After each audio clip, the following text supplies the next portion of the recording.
What's up, y'all? What's going on? So today we're going to react to the top 10 new games of 2026. I want to see what games that I should be...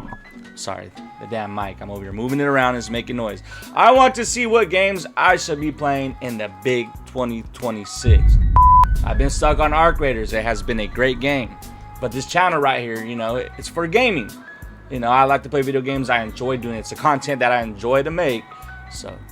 let's see, you know, what we can do here on this channel. What other games can we play? Here we go.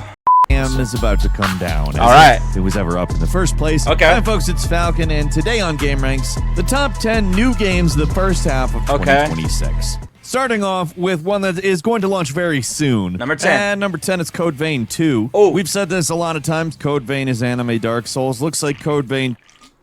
I've never really been the kind of guy to be into anime so much, you know, and I have to say the only anime that I have ever even watched, because they made a movie on it and it kind of made me start watching it, the show, and I started to pause so early on, is Death Note. The movie's cool. I don't know which one to say is like better. I guess the cartoon anime one is more original rather than the film that they made, but they're both pretty good.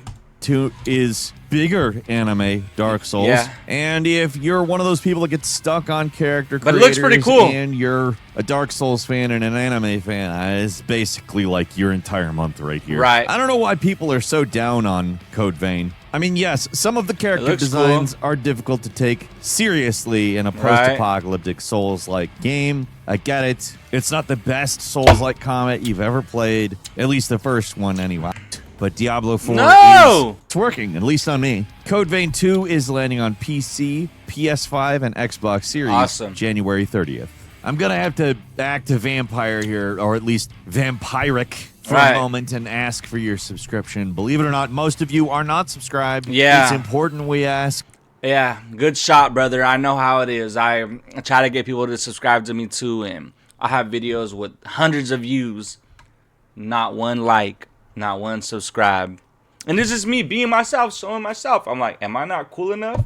What am I doing wrong for you not to subscribe? Sometimes we just suck as humans and people don't want nothing to do with us. Like, I don't want to see this guy again. Let me go ahead and not subscribe to him and throw this video to the trash. You know, like, get this shit out the algorithm. It sucks. Your video sucks. Honestly, if you're getting views and no one's liking your video and no one's subscribing, the honest truth is the video probably sucks. And that's just a cold-hearted truth. I know it sounds mean, but it's just the truth. You know, we just got to be better. We got to work harder and make our videos more gooder. Right. It's a big solid that you're doing us, and we hope it helps you find some stuff you want to see. At number 9, if Souls-likes are your thing, but the proportions of anime women isn't, Nioh 3. I mean, honestly, you could technically play both games and it would be fine, but whatever. Nioh is a fantastic Souls-like series. Yeah. If the gameplay of Code Vein isn't enough for you, Nioh might be the area to go, because they really have a good thing going as far as that. Team Ninja has really kind of mastered the formula. They even have a subset of Nioh-likes that has happened. And they're all Souls-likes, but, you know. This one has 2 distinct play styles, Ninja and Samurai. And if you're particularly excited for this one, a demo is landing a day before Code Vein 2 on January 29th on PC and I think PS5. As far as consoles, the game is a PS5 exclusive, but it is also coming to PC, and it's landing on both those platforms February 5th. Okay. At number 8, it's Pragmata. What kind of looks like Dead Space meets Mega Man. That looks pretty dope. Devil May Cry. Like Halo-ish. This is a tough one to categorize. Capcom has been pretty tight-lipped about it, honestly, and that makes it a bit of an enigma. It's one of the most intriguing releases of early 2026, purely because Capcom clearly thinks it's worth finishing properly, despite the fact people have no friggin' idea what this game actually is. Wow. I mean, we've seen some of the fighting in it. It looks cool. There's also some hacking mechanics, and I don't know, you're a guy in a Dead Spacey types. All right, so I'm looking at these games, and I'm just thinking to myself, so I bought a pre-built PC, right? Because I'm starting to learn more about PCs now, but before I started getting into PC gaming, I was doing, you know, just PlayStation, Xbox. Like, I was playing on the Xbox One because I had a PS5. I bit my cheek. Damn it. Ugh. Ow. I had a PS5, but I sold it for stupid reasons. Now I don't have a PS5 no more. I am going to buy another one, though. GTA 6 is coming out, and that is a big one for me, for everyone. Everyone's waiting on GTA 6 right now. Like, when is it going to come out? But yeah, before any of that, I bought a PC, so I bought it pre-built.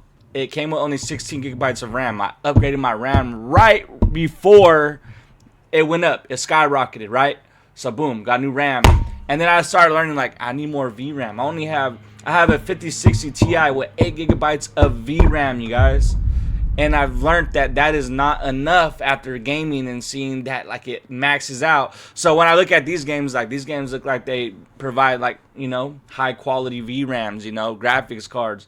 So, like, I'm like, damn, all right, let me look. Like, it just pisses me off so much because I went to Best Buy. I had up to $2,000 to spend on a PC. I ended up getting one that was like $1,300, $1,350. And, like, I could have actually used a little bit more of my credit and actually have gotten a better one. But now it's too late that I've learned about it. And I'm stuck with this. So now I have to wait till I get enough money to buy a new graphics card. But anyways, that's a personal problem. Let's continue. Shall we now?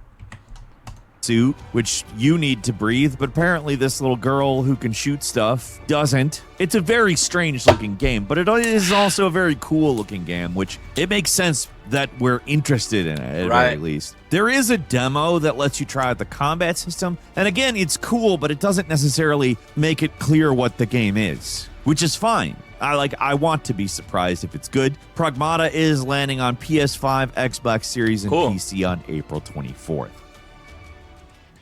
And number 7, it's High on Life 2. Yes, that High on Life. I wonder if the guy who makes these videos, if he writes a script on his PC, on his screen or on a notebook, and while he's making it, he's reading off of it.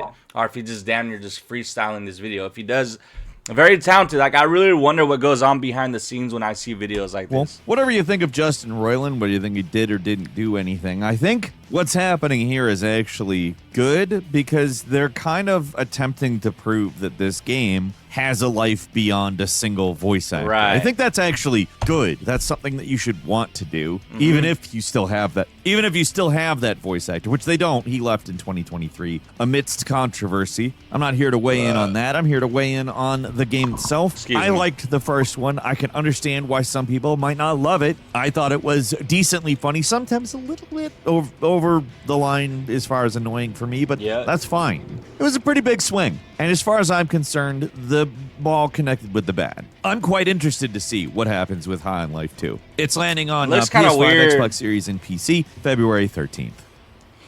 At number 6, it's Saros, the new sci-fi action title from Housemarque. The studio behind Returnal. It does look very much to be the next Returnal type game from the developer, which, good. In all seriousness, Returnal is just one hell of a fun game. I love Returnal. I love the progression, and I love the ideas. And according to everybody involved, that's exactly what they're working on to improve. And, well, hell yes. I mean, I don't know what else to say other than, of course I want to play the next Housemarque game because it's another Returnal-style game that promises to be bigger and better. Why would I not want to play that? Saros is coming to PS5 on April 30th. Yeah. Moving on to number 5, it's Reanimal. This one comes to us from the same people who made the Little Nightmares games. The first 2 Little Nightmares games. Yeah, Little Nightmares. It definitely looks like advanced Little Nightmares. It's about a brother and sister escaping a version of their home that's some kind of nightmare version. The Tarsier team considers Reanimal to be the spiritual successor. Excuse my language. I mean, I think you know what you're getting here. They have said they're trying to make it scarier than Little Nightmares. Like, it's much more of a straightforward scary game rather than just a mood game. Not that Little Nightmares has no scary stuff in it. There aren't a whole lot of games that you can hear the developers say the direct influences for the game are It Takes Two, Legend of Zelda, Wind Waker, and Silent Hill 2. But that's what they've been saying about this one, and to be frank, it makes sense when you're looking at the footage. It's cool, too, because it's kind of got Sonic and Tails style co-op, drop-in co-op, a little more advanced than Sonic 2's pick up a controller and play. But it does have that. I don't know, if you need something a little scarier than Hearts during February, this is where to go. Reanimal is landing on PS5, Xbox Series, Switch 2, and PC February 13th. And number 4 is Lego Batman Legacy of the Dark Knight, a sort of Lego meets Arkham meets every era of Batman ever. I mean, there is so much stuff here that I can identify from different Batman eras, from different mediums. They held nothing back, and I really think that's cool. Jake actually got a chance to play this game. I think he posted a video on his channel about what it's like. He kind of says it's Arkham Light. It's not quite as tight in terms of the controls, which is kind of expected. I mean, it's a Lego game. It's not an uber serious dark Batman game. So you do get the Lego humor, the puzzle platforming, that kind of stuff, but you're also getting the Arkham style combat, albeit a little bit simpler. And I'm not really into Lego games, but like I will play them, especially like on my son. You know, whenever I forgot what game was it, like on Fortnite when they came out with the Lego stuff, he was really into it. So everything looks pretty cool to me. The only thing I'm not super hyped about is they got a guy doing an impression of Will Arnett, and not much of one, rather than getting Will Arnett. Look, I'm sorry, but Lego Batman is BoJack Horseman to me. Lego Batman Legacy of the Dark Knight comes to PS5, Xbox Series, Switch 2, and PC on May 29th. Moving on to number 3, we've got Crimson Desert, the game that spent years confusing everybody by looking and sounding like an MMO, but not being an MMO. In fact, being a single-player game that looks ultimately like The Witcher once you actually see it in action. You play as Macduff, a mercenary leader in the land of Pywell. You deal with war, you deal with politics, you deal with monsters. Again, it's sounding very Witcher-like, except maybe a little more fluid. Like a lot of the stuff we've seen maybe looks closer to Assassin's Creed than The Witcher, which is fine, because Assassin's Creed's combat is quite a bit better than The Witcher. Nothing against The Witcher. I like the weird combat, but I also like smooth combat. There's really a crazy engine behind this game. Pearl Abyss has been really sort of unhingedly working on making this a crazy game. And to be frank, these are all very so crazy, I don't really unique know games. What the final thing is going to be. But I am excited for what is shaping up to be a prestige single-player epic, rather than some stupid live service bullshit. Crimson Desert is coming to PS5, Xbox Series, and PC March 19th. Moving on to number 2, the long-awaited 007 Number 2! Interactive's stab at 007. 007, y'all. I grew up on this shit. James Bond, you know that one's gotta be fire. You know that has to be fire. You know it has to be, bro. Like James Bond. Man, what was the name of the? Oh shit. What was the name of that one back in the day on Nintendo 64? I think it was called like GoldenEye or something.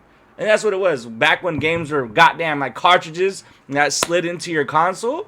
Damn, those were the times, you know. Nintendo 64, Nintendo's, goddamn, Ataris, like all those old school games, Sega's, classics. To be frank, I am pretty excited by this game. Classic. It is not a remake. It is not a licensed film tie-in. It is a new James Bond video game franchise made by the Hitman people, which is, I mean, words I would love to hear 10 years ago, even. Forget the whole recent Hitman trilogy. Like, go back before that, I would have been psyched there. But they have only gotten better over time, and this is a 007 game. In fact, a game that they look like they're attempting to make a little more cinematic than Hitman. Yeah, I'm guessing there probably is going to be some of that social stealth, as they call it, but also a lot of cinematic, pre-planned story stuff. I used to love games like this growing up. The career of 007 James Bond, which I like. It's an origin story. I can't recall a decent movie or particularly video game that's fully an origin story. I mean, you could say Casino Royale is kind of an origin story, but this looks like it's going quite a bit earlier in Mr. Bond's life. I'm excited. 007 First Light is coming to PS5, Xbox Series, Switch 2, and PC May 27th. And finally, at number 1, we've got Resident Evil Requiem, the newest Resident Evil game. Frankly, a Resident Evil game that looks quite interesting in that it takes place in Raccoon City years after a nuclear explosion was detonated to attempt to, fix the Raccoon City problem. If you know Resident Evil, you know the Raccoon City problem. Zombies, just to say the most obvious thing I've ever said in my life.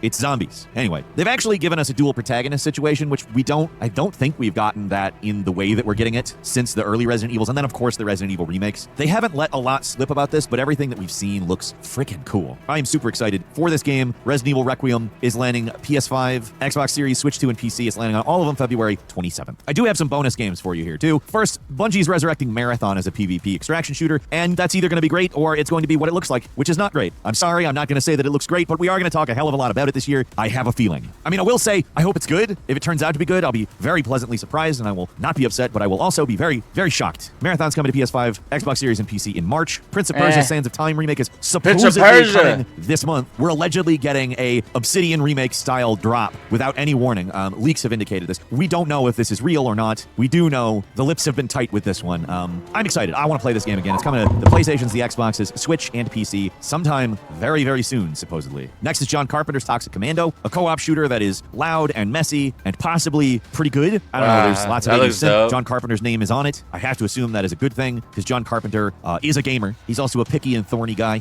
Toxic Commando is coming to PC, PS5, and Xbox Series on March 12th. Next, Fatal Frame 2, Crimson Butterfly, the remake. Probably one of the most disturbing horror games ever made. Also, the one where you're armed with a camera. I mean, this game was scary as hell back when I think it was a Wii game. Yeah, these were Wii games. They were scary as hell on the frickin' Wii. Forget PS5, Xbox Series, and Switch 2 and PC, where it's landing on March 12th. It'll probably be pretty scary there. Next is Diablo 4, Lord of Hatred, a full expansion centered on Mephisto, which means your loot addiction gets that, in case that's something you want. I don't know if people have moved on to other games for loot, but Diablo 4 is dropping that expansion for the PlayStation, Xbox, and PC on April 28th. Cairn, a very quiet, serene, but unforgiving survival game where it's all vertical, it's climbing. There's no bad guys, there's no weapons. All it's vertical. Just trying to go up the side of a mountain and falling if you mess up. That's coming to PS5 and PC on January 29th. Next, Romeo is a Dead Man, a new game from Suda51. Maybe you could sense that I'm going to say a bunch of times and not be able to describe exactly what's going on here. It's Suda51. Violent, super stylized. If it lands, it's going to land hard. If it doesn't, it'll be a janky mess that everybody talks about anyway because, man, that guy makes some memorable shit. That's all I've got for you today. There's a pretty... Well, those are the games. Bro, you need... Kitty, you need to get down, bro. Like, this is not a spot for you to be. Okay, you guys. Top 10 new games of 2026 as of right now. This is the first half. There's another half. So, got to react to that. But, Prince of Persia, man, I remember those games back in the day. I don't know which one I'm most excited for. It's really hard to say. Like that, a lot of these are not really like too much like you know what I mean? Like I really just want GTA 6 to come out. I'm gonna be honest. I'm one of those kind of dudes. But one what I will say is Resident Evil. I would like to play that one. Resident Evil, yes sir.